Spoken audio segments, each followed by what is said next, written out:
जय श्री कृष्णा बच्चों। आज आपको कुछ अलग से मैं पढ़ाने जा रही हूँ। ये आपके पाठ में से नहीं है, लेकिन ये आपके जानकारी के लिए है।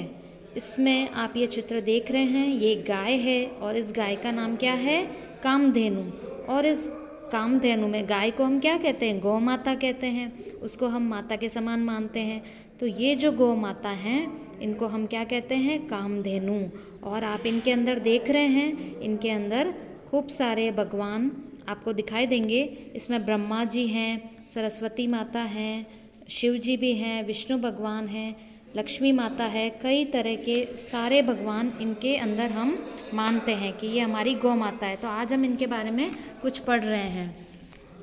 अब ये कामधेनु क्या कहती हैं? मेरे प्रिय पुत्रों पुत्रियों, मेरे प्रिय पुत्रों पुत्रियों, हाँ, मैं प्रत्येक मनुष्य को बल, बुद्धि, आयु, आरोग्य, सुख, समृद्धि, ऐश्वर्य एवं कीर्ति देती हूँ।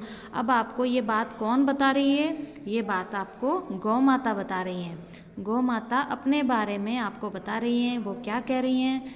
कि मैं प्रत्येक मनुष्य को बल देती हूँ, बुद्धि देती हूँ, आयु देती हूँ, आरोग्य देती हूँ, सुख, समृद्धि, ऐश्वर्य एवं कीर्ति देती हूँ।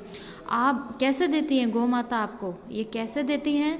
वो ऐसे देती हैं कि जब आप उनके दूध का प्रयोग करते हैं, कहते हैं ना गाय का दूध सबसे अच्छा माना जाता है, वो हमें पौष्टिकता देता है, हमको बल देता है, हमें बुद्धि देता है। तो गाय माता क्या कहती हैं? और हम उनकी जब सेवा भी करते हैं तब भी वो हमें आशीर्वाद देती हैं। तो प्रत्येक मनुष्य को अच्छी बुद्धि, बल, आयु, अगर हम अच्छा खान पान रखेंगे तो हमारी आयु भी होगी, आरोग्य यानी हम कभी बीमार नहीं पड़ेंगे, हमें हमेशा सुख, समृद्धि और ऐश्वर्य और कीर्ति मिलेगी। तो ये सब गाय माता कह रही है कि मैं आपको देती हूँ। जो अनुभव करते हैं वो मुझे माता कहते हैं और मैं भी उनको पुत्रवत प्रेम करती हूँ। जो अनुभव करते हैं यानी इस दुनिया में दो तरह के लोग होते हैं। एक तो कहते हैं, मानते हैं कि क्या हो गया, ये तो एक गाय है, सिर्फ एक पशु के समान उसे मानते हैं। कुछ लोग ऐसा मानते हैं कि नहीं, ये पशु ही नहीं है, ये हमारी माता भी हैं। देखो हम इनसे दूध पीते हैं तो माँ क्या करती है? जब हम छोटे होते हैं तो माँ भी हमें दूध पिलाती है। तो इसी तरह गाय माता भी हमें दूध पिलाती है, तो ये भी हमारी माँ समान है। तो गौ माता कहती है कि कुछ तो लोग मुझे माता कहते हैं और कुछ लोग मुझे एक पशु के समान ही समझते हैं। और जो मुझे माता कहते हैं मैं भी उनको पुत्रवत प्रेम करती हूँ, उन्हें अपना पुत्र मानकर ही मैं भी उन्हें अपना प्रेम देती हूँ। पुत्र पुत्रियों का कर्तव्य है माँ की सेवा करना, माँ की रक्षा करना और माँ का कर्तव्य है पुत्र पुत्रियों को जीवन देना। हमारा कर्तव्य क्या है? हमारा कर्तव्य यह है कि हमें अपने माँ की सेवा करनी चाहिए। वो जो भी कहती है उनकी कहना मानना चाहिए, उनका आदर करना चाहिए। अगर माँ किसी तकलीफ़ में है तो उनकी रक्षा करना चाहिए। तो ये और वापस माँ का कर्तव्य क्या है? अपने पुत्र पुत्रियों को जीवन देना, ये माता का कर्तव्य है। मैं अनादिकाल से विश्व का कल्याण करती आ रही हूँ। गौ माता क्या कह रही हैं?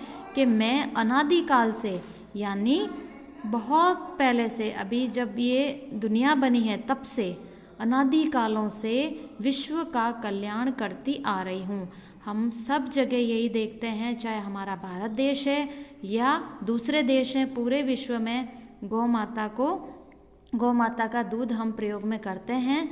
इसलिए मुझे विश्व की जननी कहते हैं। इसलिए मुझे लोग क्या कहते हैं? विश्व की जननी। किसे कहते हैं? गौ माता को कहते हैं। संसार में मैं अंत तक अपना कर्तव्य निभाऊंगी। गौ माता क्या कहती है?